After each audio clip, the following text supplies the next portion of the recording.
Dr. Klaus stood on the deserted hills of Göbekli Tepe, staring at the device in his hand.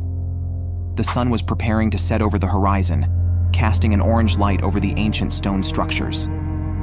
The device was emitting a signal on a frequency he had never seen before. His heart quickened, his hands trembled. This discovery could change not only his career, but the entire history of mankind. "Team, come here! I found something!" he called out, his voice cracking with excitement. Her colleagues rushed to her side. Dr. Sheila said breathlessly, "What is it, Klaus? A new finding?" she asked, her eyes sparkling with curiosity. Klaus nodded, his eyes locked on the screen of the device. "Yes, but I don't know how to explain it. This signal, it's coming from underground, and it's definitely not man-made." The team looked at each other in bewilderment. As the wind lifted the dust clouds, even the ancient stones trembled, as if sensing the significance of this discovery. "So, this is an alien signal?" whispered Dr. Zeynep, unable to hide the fear in her voice. Klaus took a deep breath, tore his gaze away from the team, and fixed it on the horizon. "That's what it looks like, and not only that, the signal contains a message in ancient Sumerian." News of the discovery spread quickly. First academia, then the media, and finally the whole world was talking about this incredible development. Theories, speculations, and fears flew through the air. Days later, the United Nations General Assembly convened an emergency session. The huge hall in New York was packed with leaders, scientists, and media representatives from around the world. The air was tense. Whispers filled the hall. Klaus took the podium on shaky legs. He swallowed, tried to clear the knot in his throat. He turned his eyes to the crowd and took a deep breath. "Honorable delegates," he began, his voice shaky at first, but gradually gaining strength.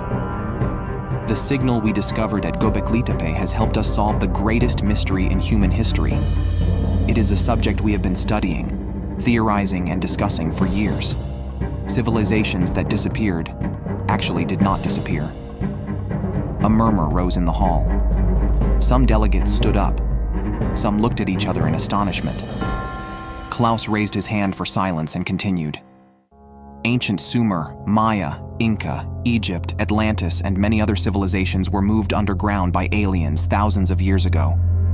Some went voluntarily, some were abducted, but all of them are still alive and want to communicate with us." The voices in the hall had become more of a rumble than a hum. Delegates were shouting and asking questions, while others just sat in shock. The UN Secretary General was trying to restore order, but in vain.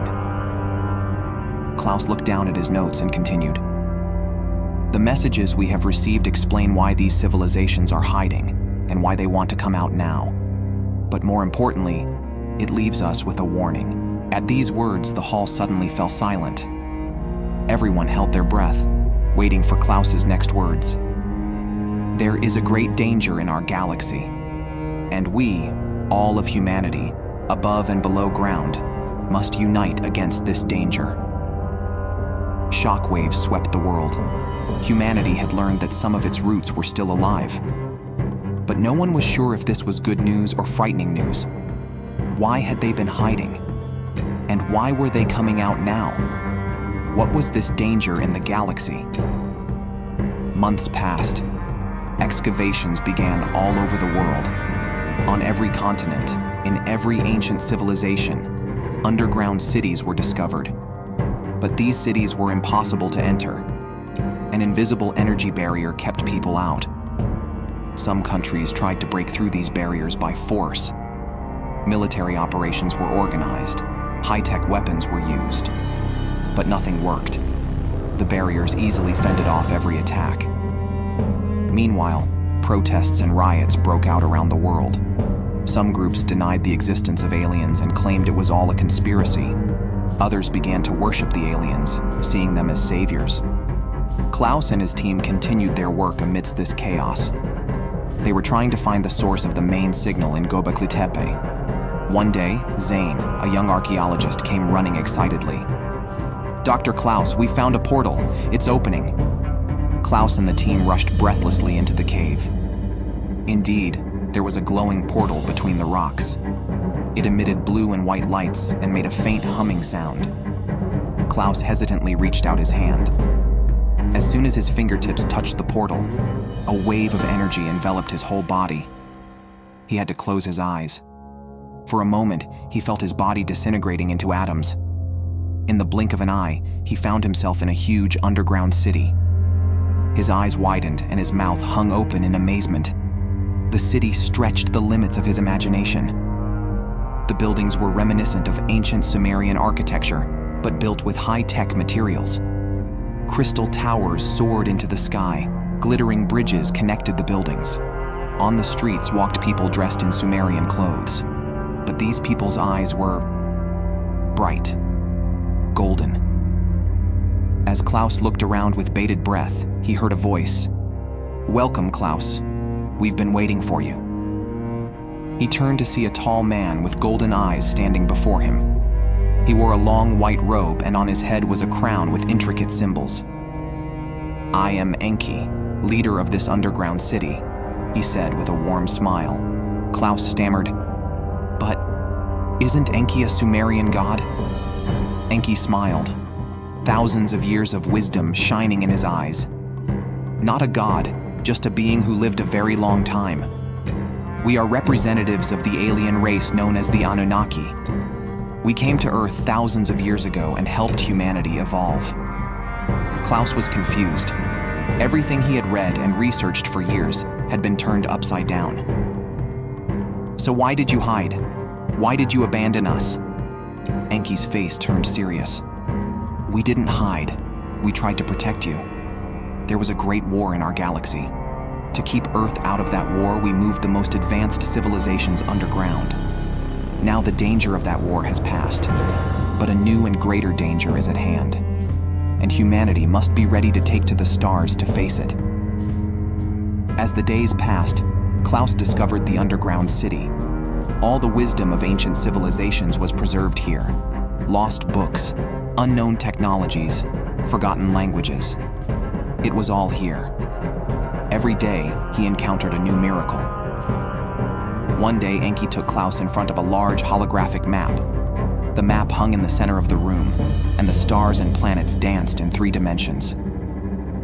"Look," Enki said, gesturing at the map. "This is a map of our galaxy. And these glowing dots? They are all underground cities. There is one on every continent, where every ancient civilization was." Klaus looked at the map in amazement. There were hidden cities all over the world. In America, in Europe, in Asia, in Africa. Each one was part of humanity's lost heritage. "So what happens now?" asked Klaus, his voice trembling with both curiosity and concern. Enki smiled, his eyes focused on the future. "Now is the time to unite the 2 worlds. Humanity on the surface and the civilizations underground will meet. And together, we will prepare to explore the galaxy. But it will not be easy. Humanity will have to overcome its prejudices, fears, and ambitions." Klaus trembled with excitement. This was the beginning of a new era for humanity. But it was also the beginning of great challenges. When the existence of the underground cities became known around the world, as Enki had predicted, chaos erupted. Some countries were ready to go to war to seize this ancient wisdom and technology. They mobilized armies and besieged the entrances to the underground cities. Others, fearing the presence of aliens, prepared defenses against these invaders. The United Nations was trying to take control of the situation, but it was struggling. Disagreements arose among world leaders, some advocating cooperation, others screaming for war. In the midst of this chaos, Klaus addressed the world leaders. "This is a moment to celebrate, not to fear. We have found our ancestors, and with their wisdom, we can take our place in the galaxy. But we can only do this if we are united." But old enmities and fears were not easily forgotten. Some countries tried to break into the underground cities, but the energy barriers repelled every attack. Each failed attempt caused more panic in the world community. Enki looked at Klaus with concern. There was 1,000 years of weariness in his eyes. You see, that's why we hid. Humanity is still not ready. Perhaps it will never be ready. Klaus nodded with determination. Hope and determination shone in his eyes. No, we are ready. We just need time. Trust me. I believe in the good of humanity. Months passed. Klaus and his team launched a worldwide education campaign. They told the story of underground civilizations, their wisdom and vision of using technology for peaceful purposes. They tried to spread this message on TV, radio, social media, and even on the streets. Slowly, people began to understand. Fears gave way to curiosity and excitement. In the meantime, Klaus was mediating with world leaders. He arranged meetings with Enki and other underground leaders, acting as a bridge between the two sides. These meetings, which were tense at first, became more constructive over time. Meanwhile, the information leaking from the underground cities was rapidly advancing the world's technology. Clean energy sources, advanced medical technologies, even short-distance teleportation devices were being developed. These developments further strengthened humanity's dream of going into space. But not everything was going well. Some radical groups were still resisting. Terrorist attacks targeting underground cities were being organized and conspiracy theories were spreading. Klaus and his team were also struggling to fight these groups. One day, Klaus was standing with Enki in front of the portal at Göbekli Tepe. World leaders and scientists were with them. Today was a historic day. For the first time, the leaders of above and below ground would officially meet. Klaus took a deep breath and began to speak. Today, we open a new chapter in human history. We have found our lost ancestors, and with their wisdom and technology, we can now reach for the stars. But let us not forget that true discovery begins within us. When we learn to put aside our differences and unite, we can take our rightful place in the galaxy. The crowd erupted in applause. Klaus looked at Enki with a smile. Enki nodded, approval in his eyes. The portal opened and the leaders of the two worlds shook hands. This was the beginning of a new era. As the months passed, the interaction between the underworlds and the overworlds increased. Information exchange accelerated. Joint projects were launched. Humanity was preparing to expand into space, but the galactic danger Enki had spoken of remained a mystery.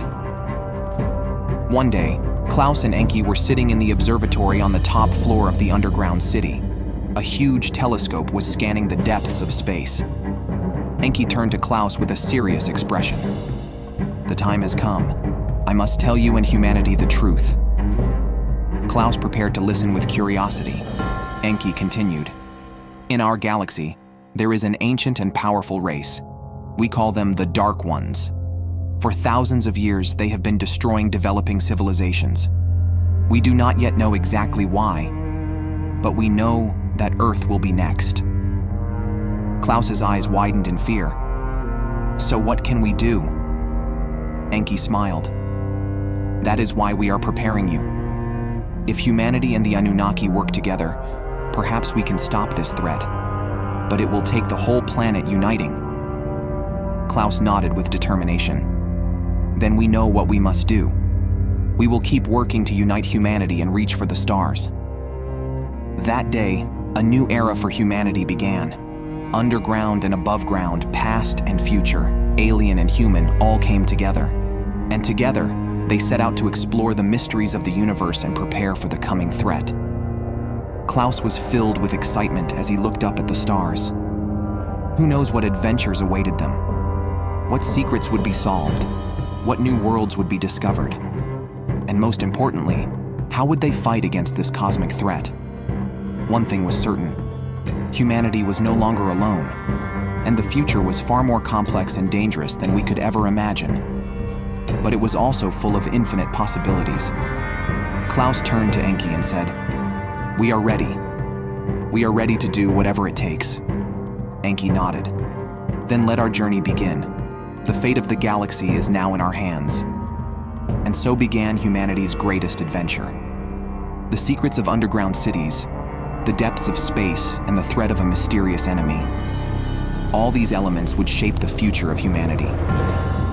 As pioneers of this new age, Klaus and his team took their first steps into the unknown. The road ahead would be challenging, but it was also an opportunity for humanity to realize its potential. Humanity was facing the greatest test of its history, and the outcome of this test would determine the fate not only of Earth, but of the entire galaxy.